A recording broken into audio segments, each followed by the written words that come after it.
igreja? Glória a Deus. Você que trouxe a sua Bíblia, abra no livro de Gênesis. Gênesis 24:12. Diz assim: Então orou Yahvé, Deus de meu senhor Abraão: sê-me hoje propício e mostra a tua benevolência para com o meu senhor Abraão. Eis que estou junto à fonte, e as filhas dos homens da cidade saem para tirar água.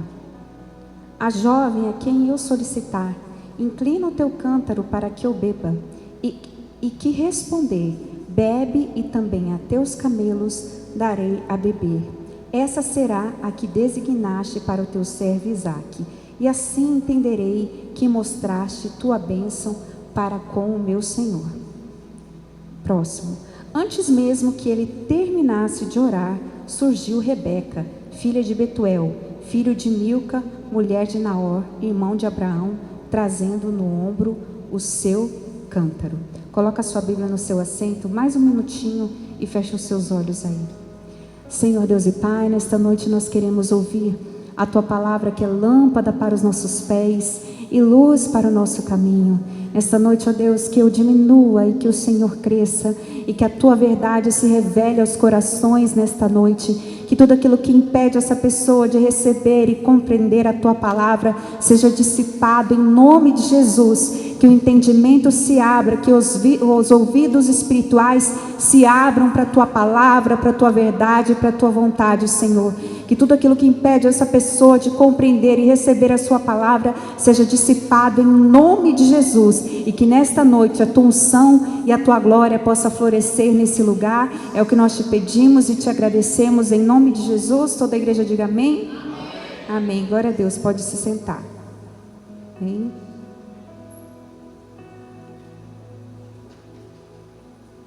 Bom, aqui nessa passagem nós vimos um homem orando, e a resposta de Deus para ele foi a Rebeca. Então diga assim comigo: a Rebeca foi a resposta. Olha para quem está perto do seu lado, vê se tem alguma Rebeca aí. Se tiver, ela é a sua resposta, né? Cadê a Rebeca? Cadê a Rebeca? Cadê minha bênção? A Rebeca já apareceu. O bolo no final do culto já apareceu. Glória a Deus. Mas uma coisa que é muito comum de nós ouvirmos as pessoas dizerem, as pessoas que procuram aconselhamento, direcionamento espiritual, é como ser direcionado por Deus quando nós temos que escolher, né? Porque nós precisamos diferenciar as oportunidades das tentações. Tem coisas que são oportunidades de Deus para a nossa vida, portas que Deus abre. Tem outras coisas que são tentações. Não sei se vocês já ouviram falar dos falsos faróis. Quando os marinheiros estavam perdidos no mar, em busca de ajuda, de amparo, existia um farol no meio do mar. E o farol é um lugar destinado para que eles pudessem encontrar abrigo, para que eles pudessem se refugiar. E os piratas, sabendo disso, se escondiam nos faróis. Então, quando aquele navio avistava um farol, ele achava que era um socorro. A luz era muito forte, então eles viam aquela luz forte, pronto, o socorro de Deus chegou. Só que quando eles chegavam no farol, eles eram saqueados, eles eram roubados. Então existem os falsos faróis. E é difícil a gente discernir o que é uma tentação e o que é uma oportunidade, porque às vezes a tentação nem sempre vem como algo ruim, geralmente ela vem disfarçado de algo bom. Temos o livre-arbítrio, e se Deus sabe, né, o que Ele não quer para nós, então Ele sabe o que Ele quer para nós. Então, para a gente saber, a gente precisa entender que existe a vontade real e a vontade permissiva de Deus. A vontade permissiva de Deus é onde entra o seu livre-arbítrio, a sua escolha. Tem gente que fala assim: não, o que tiver que ser será, como Deus quiser será. Não é assim, depende das suas escolhas, das suas atitudes. Então, existe a vontade permissiva de Deus, Ele permite que você viva como você deseja, de acordo com as suas escolhas. E existe a vontade real de Deus, que é a perfeita vontade de Deus. Quando Jesus ele ora no Getsêmani, ele diz assim: Pai, se for possível, afasta de mim esse cálice. Não era a vontade de Jesus morrer na cruz, mas que seja feita a sua vontade, não a minha. Então a vontade de Deus é que Jesus se entregasse na cruz. Então nós precisamos diferenciar isso. Então, uma coisa muito importante para você saber é a vontade real e a vontade permissiva de Deus. E aonde está, pastora? Onde está a resposta que eu preciso? Para você buscar de Deus, aonde está a cura para essa enfermidade? A sabedoria para eu disciplinar os meus filhos? Como eu posso sair dessa situação financeira difícil que eu estou? Como ter sabedoria para lidar com esse problema? Porque a vontade que eu tenho é de discutir, a vontade que eu tenho é de brigar, a vontade que eu tenho é de explodir. Então, hoje você possa aprender que toda resposta passa pelo caminho da palavra e da oração, pelas curvas da fé. Por que curvas? Porque vai ter um momento que você vai sentir que você vai precisar mudar de direção, né? As circunstâncias estão dizendo uma coisa, mas você prossegue pela fé. Vai passar pelas curvas da fé, da obediência, da renúncia, e o destino é o seu propósito. Então, diante da vontade real e permissiva de Deus, a gente precisa diferenciar algo também que é muito importante, né? Senhor, eu quero que o Senhor direcione a minha escolha. Eu quero que o Senhor faça a sua vontade. Então, quando você quer algo verdadeiramente de Deus para a sua vida, você quer que Deus direcione a sua decisão, você quer que Deus se revele, você precisa buscar a Deus de uma forma mais profunda e não superficial. Você precisa estar no nível de resposta que você quer. Você fala assim: eu quero uma resposta de Deus sobre essa atitude, sobre essa sociedade, sobre esse relacionamento. Se eu quero uma resposta de Deus, o nível de resposta que você deseja de Deus requer que você esteja em pé junto à fonte. Amém? E o que significa estar em pé? Significa que não é estar prostrado esperando a resposta de Deus. Quantas vezes as lutas têm nos prostrado, o desprezo, a afronta, deixamos de estar em pé junto à fonte que é Jesus. Você precisa se levantar espiritualmente falando, para que você possa ouvir a voz de Deus falando com você, para que você possa ouvir a voz de Jesus falando com você. Então, quantas pessoas hoje querem buscar uma direção de Deus, mas não estão em pé junto à fonte, estão prostradas. Muitas pessoas falam: pastora, ora por mim, mas elas não têm a capacidade de vir na igreja orar por ela mesma e vir ouvir a palavra. Ela quer depender da oração de alguém. A minha oração pode te ajudar, mas a responsabilidade pelo que acontece na sua vida é sua. Existe uma parcela que é sua. A salvação, ela é individual. Então você precisa estar em pé junto à fonte. O que é estar junto à fonte? A fonte é Jesus, é estar junto à presença de Jesus. Amém? E aqui nesse caso, nessa situação aqui, está falando sobre vida sentimental. Porque nessa passagem aqui, Abraão, ele já estava avançado em idade, a sua mulher Sara tinha morrido, e o seu filho Isaac estava com 40 anos e estava solteiro. E Abraão estava preocupado de que Isaac encontrasse uma boa esposa. E hoje, muitas vezes quando eu falo alguma coisa, principalmente nas redes sociais, eu posto alguma pregação, eu vejo quantas pessoas que estão confusas, completamente confusas e perdidas na vida sentimental. E esse número tem aumentado cada vez mais, né? De pessoas que não se comprometem mais. As pessoas falam: está difícil, né? E nesse caso aqui, a escolha de Eliezer, ele estava procurando alguém para Isaac. Mas isso também vale para as nossas escolhas da vida, os critérios que Eliezer utilizou. Então, primeiro Abraão fala: eu estou preocupado. Eliezer era o servo de confiança de Abraão, e ele precisava buscar uma resposta, buscar uma esposa para Isaac.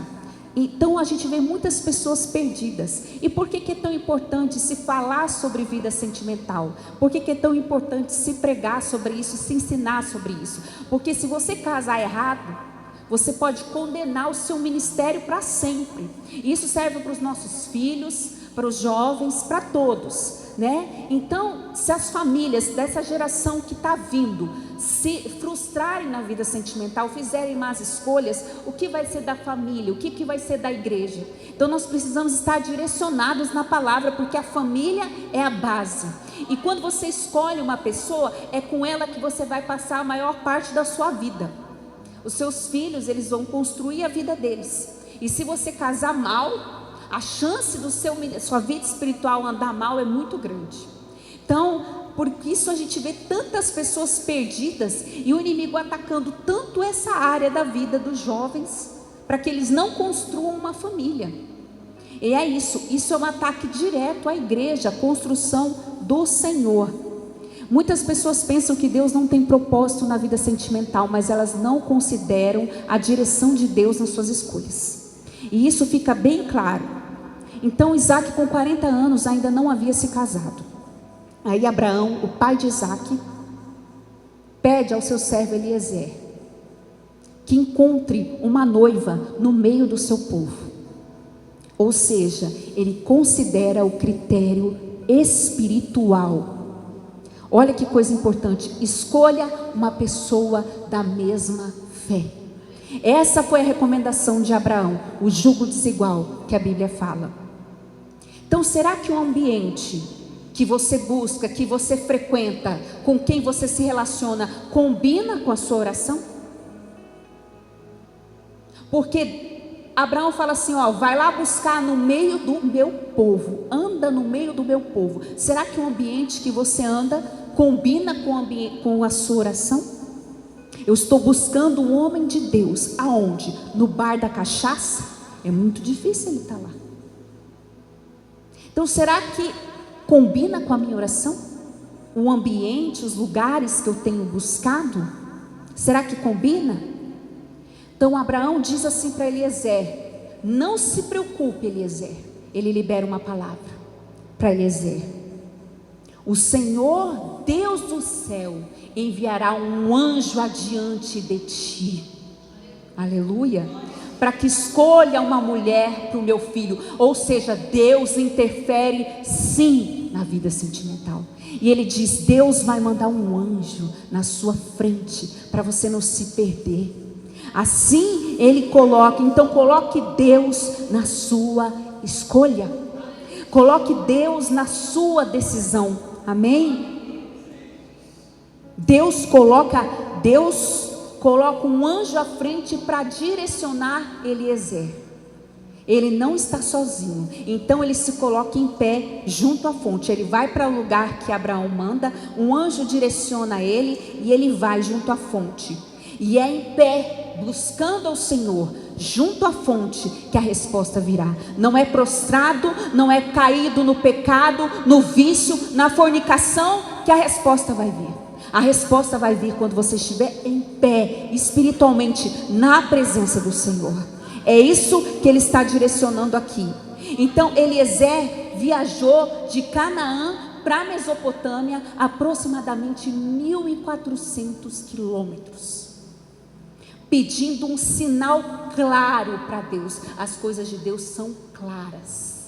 Ele disse assim: Senhor, a jovem que for escolhida, olha a responsabilidade, a preocupação de Eliezer, olha a missão difícil que Abraão deu para Eliezer. Você vai lá escolher uma mulher para o meu filho, mas tem um critério espiritual, tem que ser do meio do meu povo, nem procure em outro lugar. E outra coisa, Deus vai enviar um anjo à frente. Aí quando Eliezer chega lá, ele faz uma oração: Senhor, me dê um bom dia hoje, me dê uma direção hoje. Quando você levantar da sua cama, você vai fechar um negócio, você vai tomar uma decisão: Senhor, me dê direção hoje. Como ele disse aqui no texto base: Senhor, dá-me bom êxito nesse dia, dá-me direção nesse dia, Senhor. Então ele faz uma oração e ele pede um sinal claro. A jovem que oferecesse água para ele e para os seus camelos seria a jovem escolhida. Haviam muitas moças que iam buscar água na fonte naquele horário, Mas a escolhida, eu vou estender aqui, me dá água, ela vai oferecer água para mim e para os meus camelos. Detalhe, um camelo podia beber até 100 litros de água. Fala, misericórdia. O que Eliezer estava observando aqui? Caráter, generosidade, esforço, de quem não apenas quer ser servido, mas de quem sabe servir. Aleluia. Quem sabe servir. Então, caráter é critério. Não adianta só dizer que é cristão. Ah, pastor, eu vou fazer sociedade, mas ele também é cristão. Mas e o caráter? Caráter também é critério. Porque tem gente que se diz cristã, mas o caráter passou longe. Não nasceu de novo. Então, caráter é critério. Então, Eliezer, olha que oração inteligente, olha que postura inteligente. Eu não vou escolher a moça mais bela. E ele estava sendo direcionado por Deus, pelo anjo e pelo Espírito de Deus, porque ele falou com Deus. Então ele podia olhar assim, a mais bonita, assim, assado. Não, ele observou atitudes. A jovem que for desprendida, generosa, trabalhadora. Gente, imagina dar água para 10 camelos. Não é fácil não. O que eu deduzo que Rebeca fazia crossfit. Calistenia só pode, gente. Imagina o braço da Rebeca. A mulher tinha braço, gente. Porque para dar água para 10 camelos, e para o homem também, e aqueles camelos no deserto, só viajou quase 1.400 quilômetros. Imagina a sede dos bichinhos. A bichinha trabalhou. Então, caráter é critério. Então, comece a observar o caráter. Pare de se apaixonar por palavras e comece a amar atitudes. São atitudes que você deve observar, porque pequenas atitudes revelam o caráter. Caráter se revela nos detalhes. Então pare de se anular por alguém que não carrega um copo d'água por você. Aqui ela estava carregando baldes e esforço. Então, quando você busca a escolha em Deus, você encontra a resposta em Deus. Amém? Rebeca não foi escolhida pelo homem, Rebeca foi escolhida por Deus. Isaac nem estava lá, mas um homem que orou. Então saiba que Deus tem sim um propósito na sua vida. Sabe por quê? Porque existem pessoas que estão entrelaçadas com o seu propósito, assim como existem pessoas que estão na sua vida para te afastar do propósito. Então são pessoas que têm um propósito entrelaçado com o seu. O meu propósito está entrelaçado com o da Elis, com o da Vanessa, com o da Gisele, com o da Carol, porque nós estamos reunidos no mesmo lugar, buscando o mesmo Deus. Então existem propósitos que estão entrelaçados. Então, como que Deus não está preocupado com a construção da família, se a escolha da sua família é determinante para o seu fracasso ou para o seu sucesso? Em todas as áreas. Quem destruiu Sansão? Foi ele mesmo. Mas quem foi usado pelo inimigo para empurrar Sansão para a destruição? Dalila. Entenda como tem gente que é usado pelo inimigo. Deus tem um plano e o inimigo também. O plano de inimigo era Dalila. Então nós precisamos observar. Quando eu tinha mais ou menos 13 para 14 anos, uma pessoa lançou uma maldição na minha vida sentimental, porque não era uma pessoa da mesma fé, A gente andou por outros lugares até encontrar o Cristo verdadeiro. E era um lugar que se lançavam sentenças sobre a vida da pessoa. Vai acontecer isso, é o seu destino. E nada pode ser feito para mudar. E aí essa pessoa dizia assim: você nunca vai casar, você vai casar, sim, mas você vai casar mais de uma vez, seu primeiro casamento vai durar 1 ano, você não vai ser capaz de amar ninguém, o seu coração não vai saber amar ninguém. E ela lançou aquela palavra sobre a minha vida, e eu era uma criança, eu não entendia nada, e eu recebi aquilo como parte da minha vida. Eu recebi aquela maldição sobre a minha vida.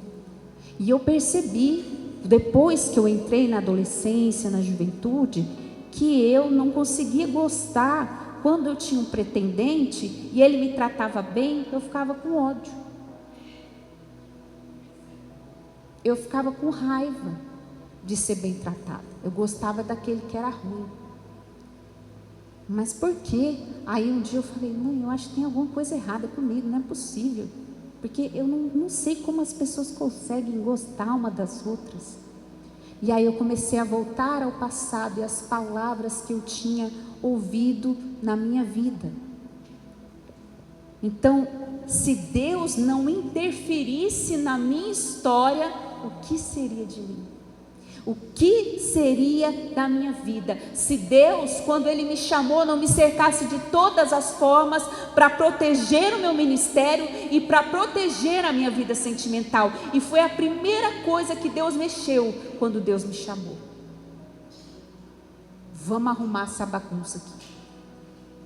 Então Deus interfere e cerca a gente de todas as formas, porque eu já vi pessoas que eram extremamente usadas por Deus no ministério, se casarem na direção errada e hoje estarem mortos espiritualmente. Ai, se Deus não interferisse na minha vida, o que seria de mim? Eu teria escolhido errado. Então esteja em pé junto à fonte, que quando menos você esperar, quando você terminar a sua oração, Rebeca vai aparecer. A sua bênção, a sua resposta vai aparecer. E Rebeca foi suprida junto à fonte, porque enquanto ela estava ali dando água para aquele monte de camelo, ela não sabia que aquele homem era Eliezer, ela não sabia que ele estava cheio de presentes e riquezas para ela. Assim como Deus, Ele reconhece quem dá água para os 10 camelos para estar na igreja, quem dá água para os 10 camelos para servir a Deus, quem tem capacidade de se abaixar e se humilhar diante de Deus e renunciar à sua vontade. Deus sabe quem tem coração disposto a servir a Ele verdadeiramente. Deus sabe, Deus viu o coração de Rebeca. Rebeca estava disposta a ajudar e abençoar, sem saber quem aquele homem era, sem saber o que ele tinha para oferecer para ela. Então Deus, e com a sabedoria do alto, fala: Eliezer, observa. E ele usa um critério, não só espiritual, mas um critério de caráter, de observar atitudes.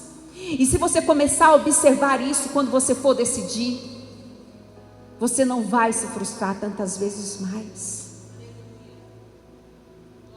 Isso vale para qualquer escolha. Vou fazer uma sociedade, vou fazer isso, pastora, vou fazer aquilo. Primeiro, a resposta sempre passa pelo caminho da oração. Começa a orar. Senhor, envia um anjo à frente. Senhor, me leva, se levanta, esteja em pé junto à fonte, seja observador, observadora. E ele fala: Senhor, me dá um sinal. E Deus deu um sinal claro para Eliezer. Então Deus sabe aonde está a sua Rebeca. A sua Rebeca hoje pode ser a cura do seu filho, a conversão do seu marido, uma saída financeira, uma provisão para a sua casa. Então às vezes você vai orar e a resposta de Deus vai ser um sim. Muitas vezes Deus vai colocar um projeto que vai acontecer primeiro no seu coração, mas você não vai ter o recurso. Quando o projeto for de Deus, Ele vai colocar no seu coração e vai enviar o recurso também. Só que a gente não pode se guiar só pelo coração, porque o coração é enganoso, diz a palavra de Deus. Então, quando Deus tem um projeto, muitas vezes esse projeto acontece no coração, mas ainda não tem o recurso. Em Marcos 14:13, os discípulos estavam preocupados em saber aonde que eles iam celebrar a Páscoa com Jesus. Eles não sabiam onde que era o lugar. Jesus, onde que vai ser? Estavam todos preocupados. E Jesus disse assim para eles: vão até a cidade, e lá tem um homem que leva um cântaro de água. Vocês vão encontrar esse homem, vão seguir esse homem, e onde ele entrar, diz ao senhor da casa: olha, o mestre diz, aonde está o cômodo onde eu vou comer a Páscoa com os meus discípulos, e ele vos mostrará um grande cenáculo mobiliado, todo preparado. Ali vai ser o lugar. Jesus já sabia onde ia ser. Vocês vão andar na cidade, tem um homem com um vaso de água na mão. Vocês vão seguir esse homem. Chegando na casa, você pergunta: onde que vai ser a Páscoa? Vocês vão encontrar um cenáculo todo preparado, um lugar bonito, onde eu vou passar a minha ceia. Deus já tinha tudo preparado. Deus tem tudo preparado. Assim como quando Ele escolheu Davi. Quando Deus manda Samuel ungir Davi, Davi não tinha trono, Davi só tinha pasto, Davi só tinha ovelha. Quando Davi foi ungido, ele não tinha ainda a posição de rei, mas Deus já estava preparando o trono para ele. Assim Deus faz nas nossas vidas. E às vezes a gente pensa: mas porque Deus falou para Davi: fui eu que te enxerguei e te tirei de trás das ovelhas malhadas, para que você seja rei sobre o meu povo. Não importa se você está atrás das ovelhas, não importa se você está num pasto esquecido, Deus te vê, e Ele é quem prepara o lugar. Ele é quem prepara. Eu já tenho um lugar preparado. Então Ele sabe onde é que está a sua Rebeca, Ele sabe onde é que está o homem com o cântaro, Ele sabe aonde está, Ele sabe. E é difícil, tem escolhas que são difíceis. No primeiro prédio que nós alugamos para a igreja, Deus já tinha falado conosco, e aqui eu estou resumindo, mas a gente precisava encontrar um lugar. E Deus falou: é naquele bairro. Deus já tinha falado comigo e com o pastor. E aí nós começamos a andar por aquele bairro. De repente, irmãos, eu vi um prédio amarelo, não tinha placa nenhuma. Aí o coração começou. Deus nos apontando para aquele lugar. Mas aí eu falei para o Anderson: mas não tem placa. Não tem placa. Aonde nessa Campo Grande que nós vamos achar? E aí ele: desce lá. Aí eu desci, perguntei: vocês sabem se esse prédio aqui está alugando? Não. Olha, não sei. Aí o outro: não, sim, está alugando. O dono é dono desses imóveis que estão aqui atrás, eu posso te dar o telefone dele. Eu não entendi porque que não tinha placa. É porque Deus já estava reservando para a gente, porque se tivesse placa, alguém ia querer chegar primeiro. Mas o povo de Deus descobre antes da placa chegar. Aí olhamos lá, vamos ligar para o dono. Aí o dono falou: não, para você alugar esse prédio aqui, tem que dar 3 meses de aluguel adiantado. E vocês precisam de um fiador que ganhe mais. Naquela época eram vamos dizer aí, uns 10 mil reais de salário. Tem que ter mais de 10 mil no salário, e tem que ter mais de um imóvel no nome em Campo Grande. Facinho, para quem não tem R$1 no bolso. Aí nós falamos assim: não, então deixa quieto, vamos ter pé no chão. Mas o que a gente não sabia era que Deus estava mostrando para a gente. Era um projeto de Deus. E aí, nós conversamos entre nós, falamos, vamos fazer o primeiro culto aqui na varanda da casa. E aí, na varanda da casa do Anderson, na época nós éramos noivos, vamos fazer o culto aqui na varanda. E nesse culto tinham 8 pessoas. E uma dessas pessoas tinha feito um voto com Deus, que ela queria muito se casar, o pai dela tinha muito dinheiro e não ajudava ela com nada financeiramente. E ele falou, filha, você vai casar? Então eu quero te dar uma boa grana para você casar. E deu um dinheiro alto para ela casar. E aí, tinha 8 pessoas, né? Antes falou, nem vou pedir oferta, né? Ou vou. Pede oferta aí, né? Aí pediu oferta. E aí, quando ele contou a oferta, gente, um culto com 8 pessoas, tinha o valor dos 3 meses de aluguel que a igreja precisava. E o fiador? Quem quer ser fiador aí? Ainda mais de crente. Fala, pastora, nem dos meus parentes, misericórdia. E aí naquela conversa com aquela moça, ela falou assim, vocês encontraram um prédio? Nós encontramos, mas assim, tem que ter um fiador. Não, mas nós aceitamos, nós conhecemos a índole de vocês. Eu ganho esse valor e eu tenho muitos imóveis no meu nome, só usufruto, porque meu pai não me passou. Mas eu tenho imóveis no nome. E tanto eu quanto o meu noivo, que ela ia casar, nós aceitamos ser fiadores.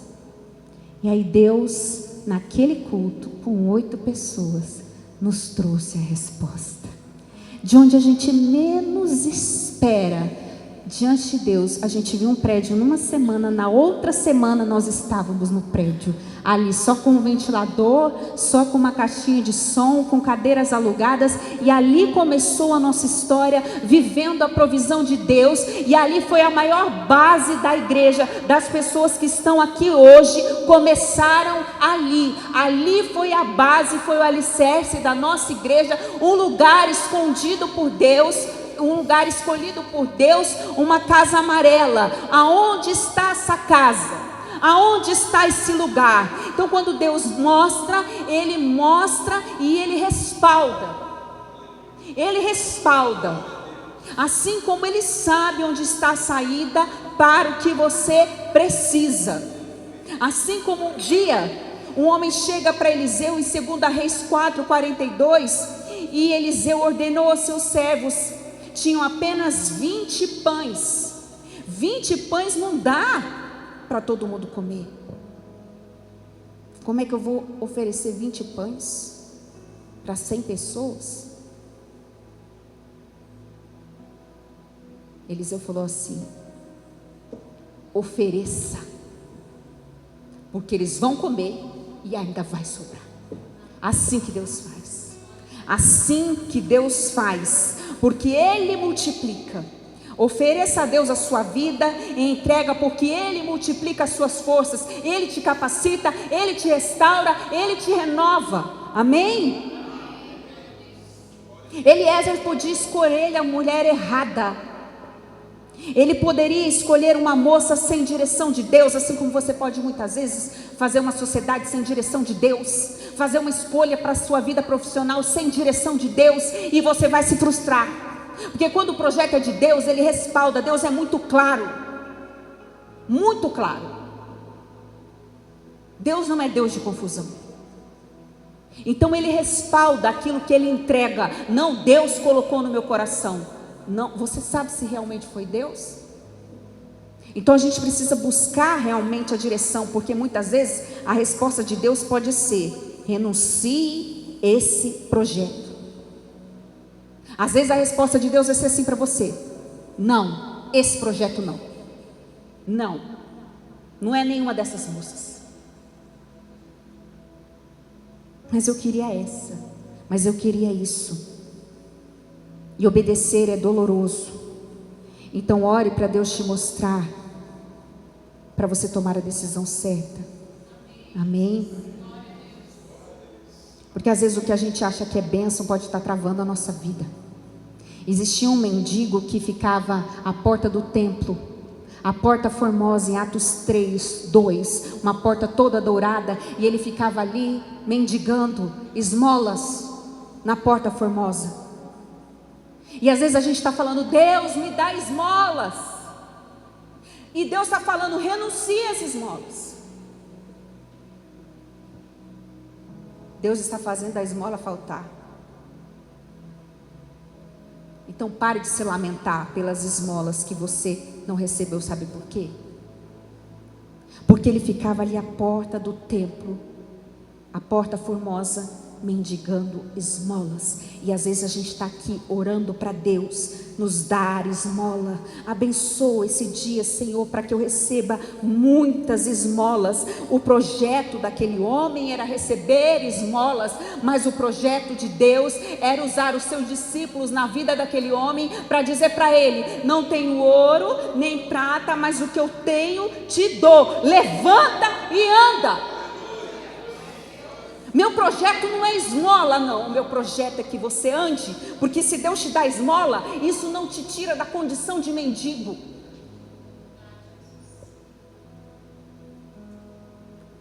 Aceitar viver de migalhas emocionais pode bloquear o futuro que Deus tem para você.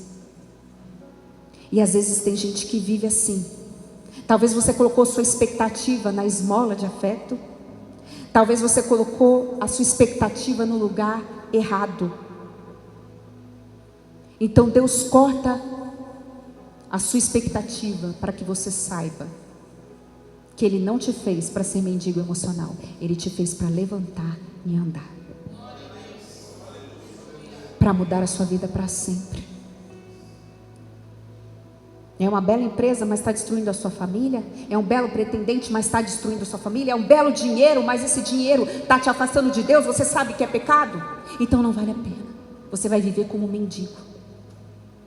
Mendigo em relação às promessas de Deus para a sua vida. Pode ficar pegado à beleza, mas a porta é tão bonita, ela é dourada. A beleza da porta. Mas eu quero te dizer que a porta que vai te salvar, ela não tem beleza, ela não é dourada. A porta que vai te salvar, ela é estreita, tem renúncia, não é uma porta bela, ela tem entrega, mas ela vai mudar a sua vida para sempre, para sempre. E assim eles dizem para aquele mendigo: eu não tenho ouro e nem prata, mas o que eu tenho eu te dou. Levanta e anda. É isso que Deus está dizendo hoje: levanta e anda. Amém? Levanta e anda, porque eu não tenho prazer na tua queda. Então nós temos que prestar atenção nas renúncias que Deus nos pede.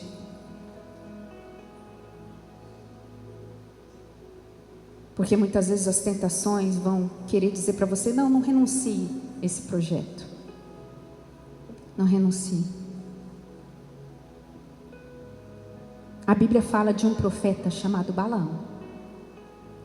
E Balaão, ele profetizava só coisas que iam acontecer. Deus falava com ele. E por que ele era um falso profeta? Porque a motivação dele era dinheiro. Então isso serve para você identificar quem é falso profeta.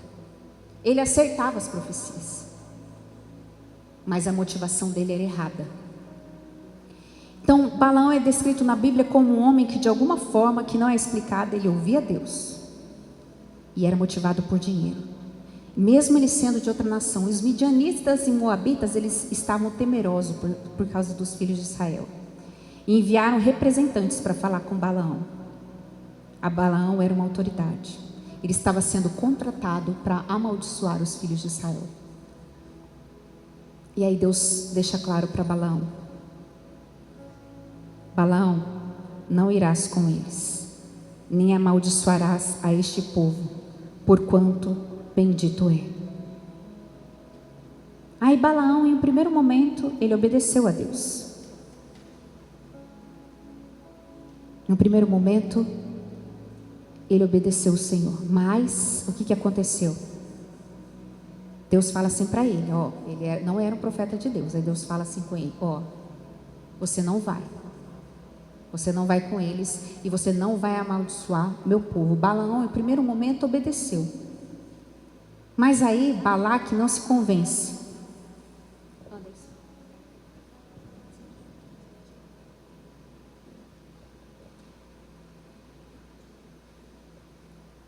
E aí, Deus deixa claro. Aí Balaão, no primeiro momento, ele obedeceu a Deus e não foi. Mas aí Balaque aumenta a oferta. E a insistência minou a resistência. E aí Balaão, apesar de ter resistido inicialmente os convites recebidos com a promessa de uma recompensa, elas foram minando os bloqueios de Balaão. Mesmo Deus sendo claro para ele que só falasse o que Deus ia mandar. E aí Balaão, ele pega e vai. E Deus falando para ele: não é para você amaldiçoar o meu povo, esse povo é escolhido meu, esse povo é meu. Mas o dinheiro estava falando alto no coração de Balaão. E aí pela manhã, Balaão se levanta, pega a sua mulinha e vai com aquele povo. Porque como ele era um profeta, então os povos ao redor, os inimigos, queriam que eles amaldiçoassem o povo de Deus. Mas a ordem de Deus é: você não vai amaldiçoar o meu povo. E aí quando ele está na mulinha, a mula vê o anjo. E ele não. E aí a mula vê o anjo e ela desvia e vai para o campo, porque o anjo estava com a espada.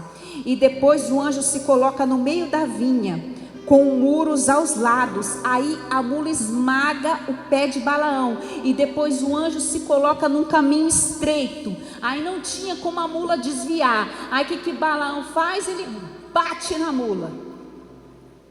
Quando ele bate na mula, Deus abre os olhos de Balaão e diz assim: o seu caminho é mau.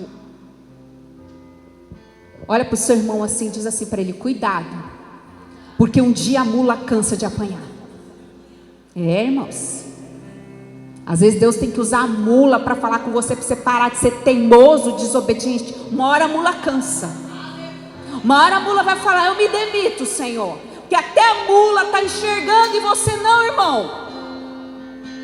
O que mais falta acontecer?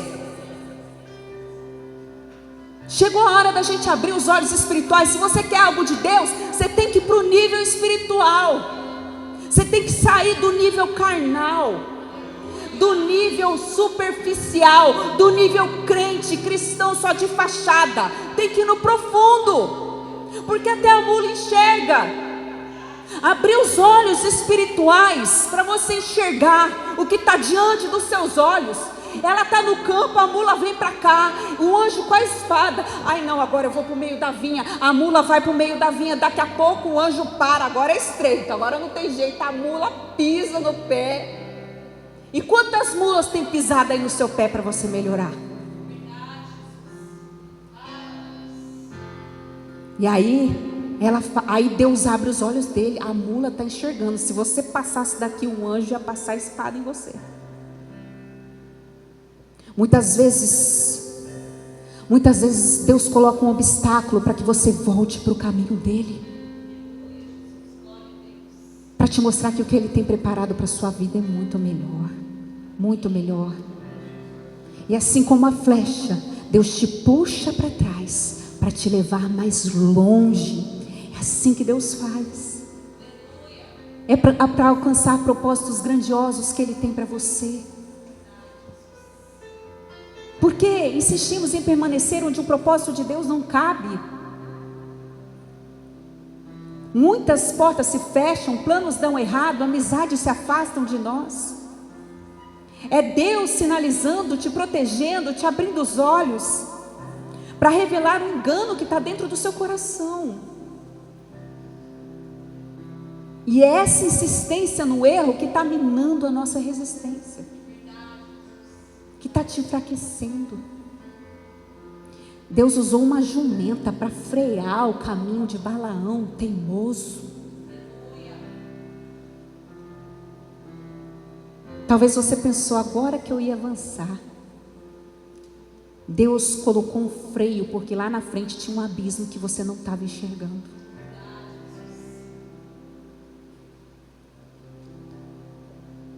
E quem são as mulas das nossas vidas?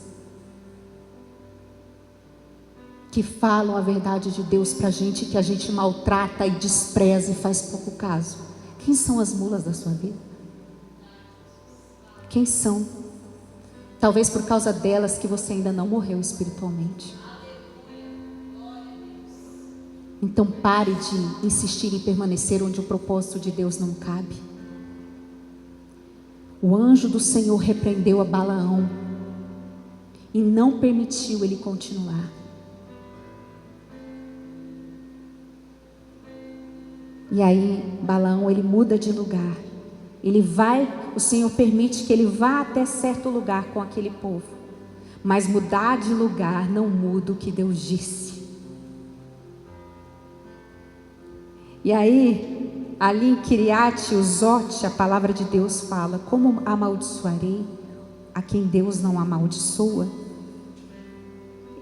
Balaão diz: Deus não é homem para que minta, nem filho do homem para que se arrependa. Em Pior ele disse: que boas as tuas moradas, ó Israel. Por mais que desejasse, Balaão não conseguia amaldiçoar Israel. Não conseguia. Por isso que quando você for decidir, você tem que estar em pé, junto à fonte, pedindo: Senhor, eu quero que o Senhor fale comigo. Mas não basta Deus falar comigo se eu não obedecer. Eu não quero ser mais rasa. E quando Deus nos chama, igreja, para estar perto dele, quando você tem um encontro verdadeiro, quando você quer tomar decisões no nível de Deus, quando você quer que Deus fale com você assim como ele falou com Eliezer, nesse nível que você deseja receber, você tem que aumentar o seu nível. E como que eu aumento o meu nível? É descendo, é se prostrando, é obedecendo, é renunciando, é entendendo o que é ser verdadeiro com Deus.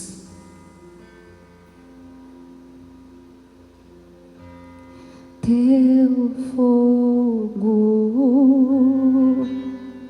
arde em mim e muda o meu viver. Sou teu templo, sou teu altar, sacrifício vivo eu quero oferecer. Teu fogo arde em mim e muda o meu viver.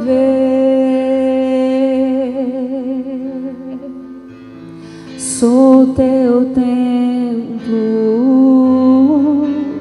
sou teu altar, sacrifício vivo eu quero oferecer. Que o nosso louvor não sejam momentos, lágrimas vazias, sem avivamento. Que o nosso amor não seja fingido, honrado com os lábios dos corações esquecidos. Pois de que vale ter as poesias mais lindas, as harmonias mais brilhantes, se não há verdade em nós? Pois de que vale ter tudo e não ter nada? Te dá meus lábios, não minha alma. Eu quero me entregar a ti, entregar minha vida como adoração. Não vale a pena só me emocionar e buscar as canções mais lindas pra cantar. Se eu não for uma canção que alegra ti, se o meu coração não queimar por ti, não vale a pena só me emocionar e buscar as canções mais lindas pra cantar. Se eu não for uma canção que alegra ti, se o meu coração não queimar por ti, pois de que vale ter as poesias mais lindas, as harmonias mais brilhantes, se não há verdade em nós? Pois de que vale ter tudo e não ter nada? Te dá meus lábios, não minha alma. Eu quero me entregar a ti, entregar minha vida como adoração. Nós precisamos entender que não vale para Deus poesias bonitas, canções bonitas, orações bonitas, se não existir verdade em nós. Para Deus não vale. Balaão, Deus falava com ele, ele ouvia a voz de Deus e ele desobedecia. Do que adianta ser um profeta?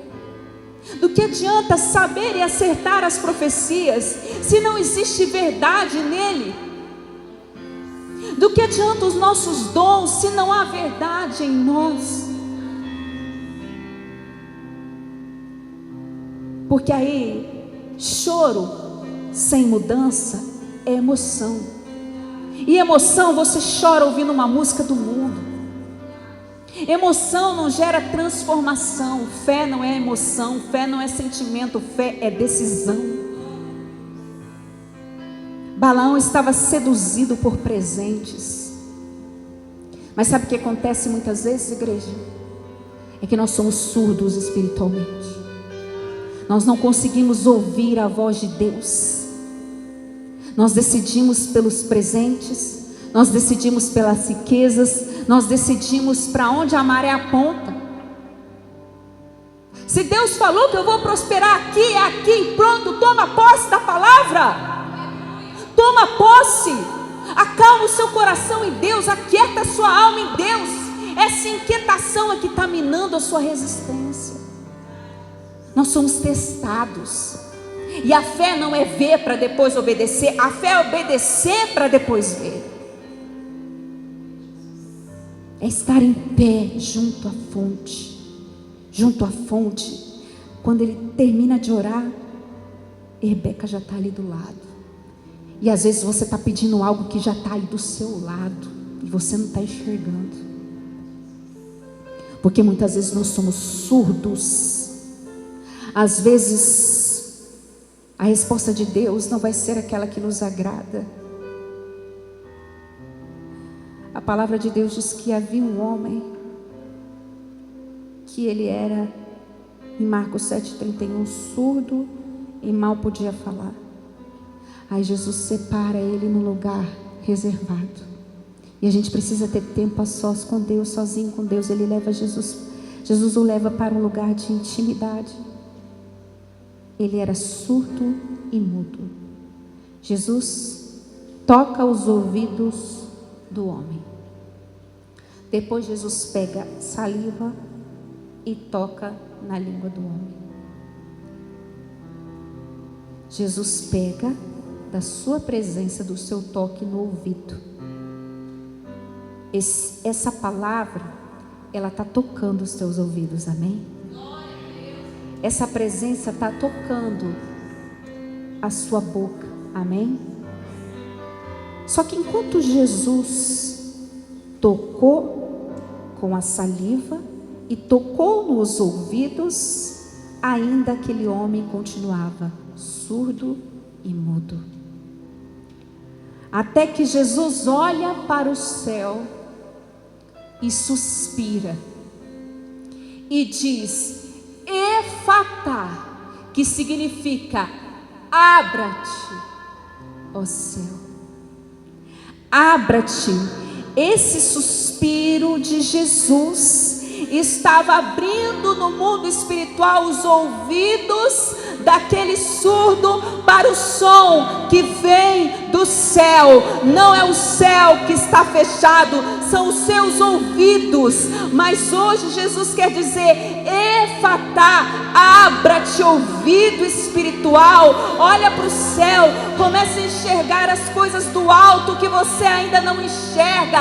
Hoje, em nome de Jesus, saia desse nível humano, saia desse nível material e comece a olhar para o céu e dizer: Senhor, libera uma palavra Efatá sobre a minha vida, que abra os ouvidos espirituais nesta noite, que você fale com clareza. Deus, Jesus dá uma ordem e o céu se abre sobre a vida daquele homem, e a partir daquele momento aquele homem foi curado. Aleluia, aleluia. Jesus tocou nos ouvidos com amor.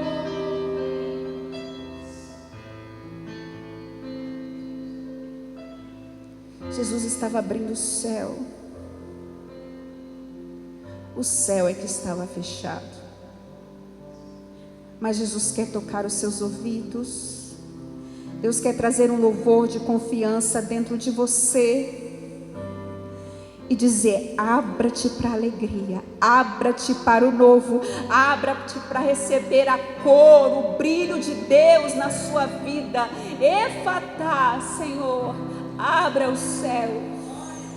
Abra os céus, ilumine essas mentes que aqui estão. Abra os céus, Senhor. Abra os céus sobre esse lugar. Abra os céus sobre os nossos corações. Abra os céus sobre as nossas vidas, ó Deus. Abra os céus, Senhor.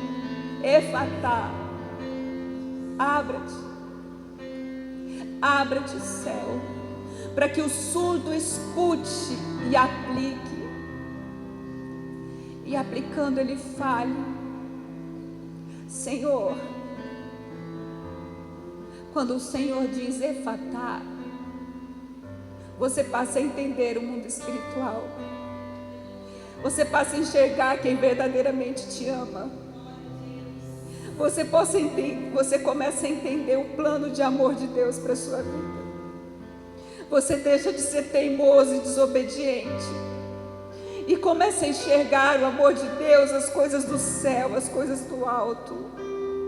Quando Efatá chega na sua vida, você não consegue mais tomar nenhuma decisão sem consultar o céu. Você não consegue tomar mais nenhuma decisão sem falar com o Senhor. Você não consegue mais caminhar longe do Espírito Santo, porque um dia você ouviu Efatá. Um dia o céu se abriu sobre você, assim como se abriu sobre Eliezer, ali na sua oração sincera. Deus, eu preciso encontrar Rebeca, eu preciso encontrar, e Rebeca era a resposta. Rebeca era a resposta. Então hoje que os seus ouvidos espirituais se abram, se coloque em pé, você que pode. Que hoje os seus ouvidos espirituais se abram e que você possa viver o propósito de Deus para a sua vida. Quando você entende o propósito, você não consegue mais viver longe desse amor. Você entende o quanto Ele te ama. Você entende que Ele te escolheu para viver a vontade dEle. Você entende. E hoje, Deus, que o seu Efatá se abra na vida de cada um que está aqui. Na vida da nossa irmã Eva Correia, que vai passar por uma cirurgia, Deus. Teu Espírito Santo vá à frente, Pai, preparando o caminho, guiando as mãos dos médicos, Deus. Que o Senhor derrame cura, restauração, que a Tua presença esteja ali, Senhor, naquele hospital, Senhor, em nome de Jesus. Visita a Tua filha, Senhor. E que hoje os céus se abram sobre esse lugar, que hoje ouvidos espirituais se abram aqui. Que hoje, Senhor, haja um renovo sobre nós, Pai. Aleluia.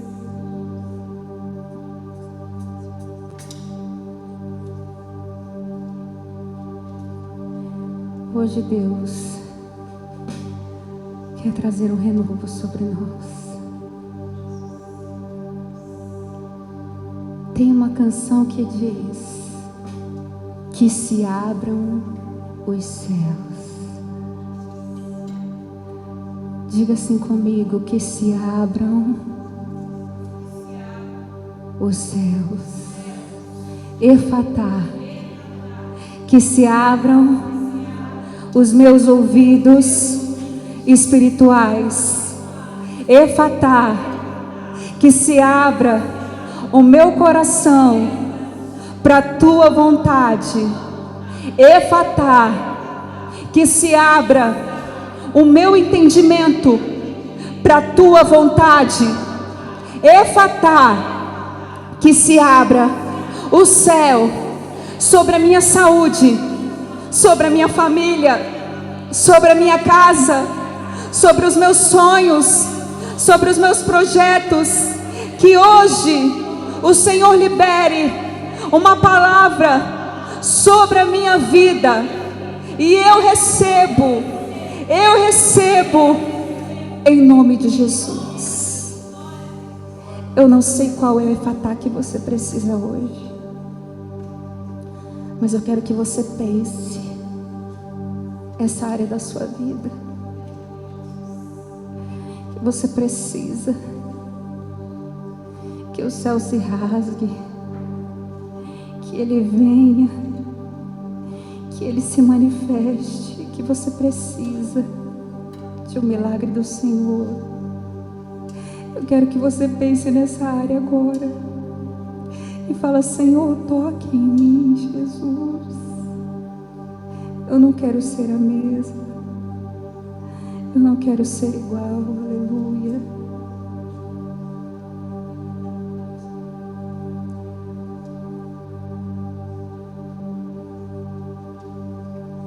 Nós vamos declarar e clamar, porque Ele vai rasgar o céu. Aleluia. E até quando eu vou clamar, pastora? Até que o Senhor venha. Até que o Senhor venha. Até que o Senhor venha. Você vai gastar a sua vida diante do altar de Deus. E assim o salmista disse: Senhor, ó, se o Senhor rasgar o céu apenas mais uma vez, ó, se o Senhor fendesse o céu, e o Senhor me daria descanso sobre os meus inimigos e descanso sobre a minha alma. E hoje o Senhor está dizendo: efatá.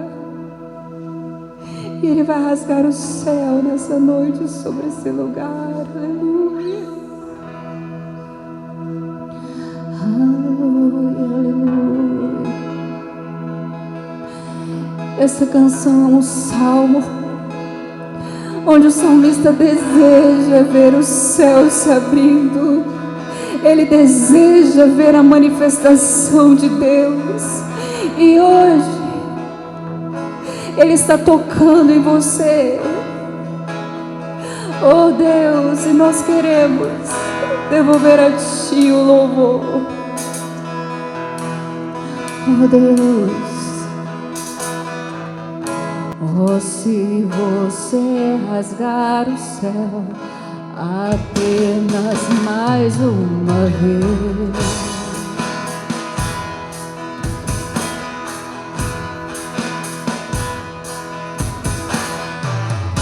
oh, se você descer e fizer Teus grandes feitos de novo,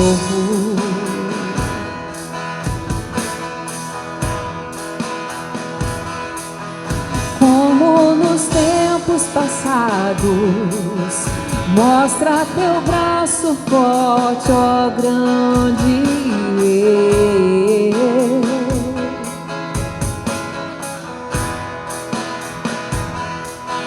Mostra pra essa geração teus prodígios e sinais. Peça pra Ele, vem, Senhor. Vem mais uma vez e faz tudo novo. Vem mais uma vez e agita todo o meu ser. Faz a eternidade se alinhar com o natural. E da terra nós que somos pó clamamos. Aviva-nos, aviva-nos, aviva-nos, Senhor. E fere o meu coração com uma ferida de fome por ti. Fere o meu coração com uma ferida de sede por ti. Ensina-me a clamar e a suplicar até que o Senhor venha. Oh, até que o Senhor venha. Eu vou clamar até que o Senhor venha. Eu não vou descansar até que o Senhor venha. Eu vou gastar a minha vida diante do teu altar, diante do teu altar. Até que o Senhor venha, Diga, eu vou clamar até que o Senhor venha. Eu não vou descansar até que o Senhor venha. Eu vou gastar a minha vida diante do teu altar, diante do teu altar. E fere o meu coração com uma ferida de fome por ti. E fere o meu coração com uma ferida de sede por ti. Ensina-me a clamar e a suplicar até que o Senhor venha.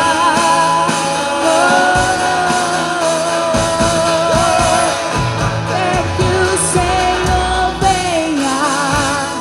Eu vou clamar até que o Senhor venha. eu não vou descansar até que o Senhor venha. Vou dançar a minha vida Diante diante do teu altar, diante do teu altar.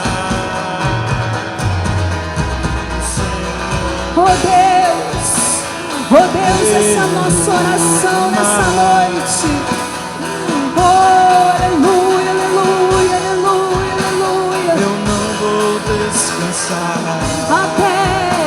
Até que o Senhor venha. Eu vou gastar a minha vida diante do teu altar. diante do teu altar. Sabe, Deus, sabe, igreja, quando o salmista ele escreveu essa canção, dizendo ao Senhor, se o Senhor fendesse o céu mais uma vez, o salmista desejava que Deus revelasse a sua glória diante dos inimigos. Quando nós dizemos, Senhor, faz a eternidade se alinhar com o natural.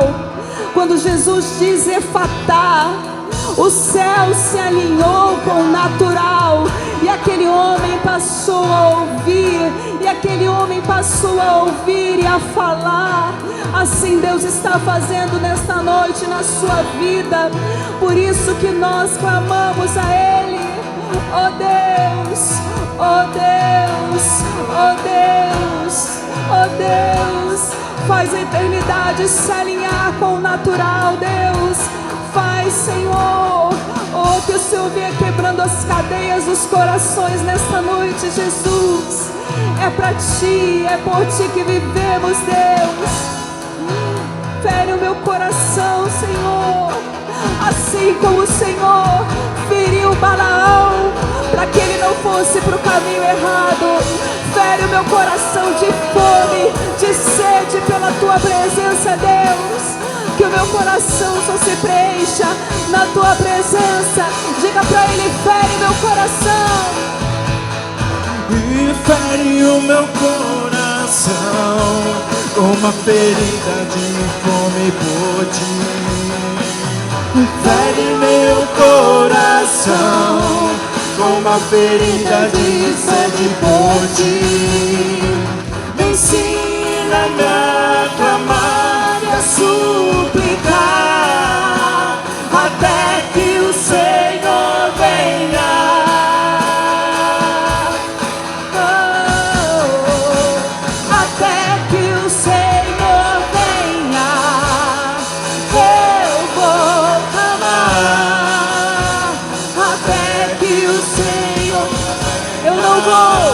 Eu não vou descansar até que o Senhor venha. Eu vou gastar a minha vida diante do Teu altar. Diante do Teu Só as vozes da bateria, diga pro Senhor: até que o Senhor venha. Clama, igreja.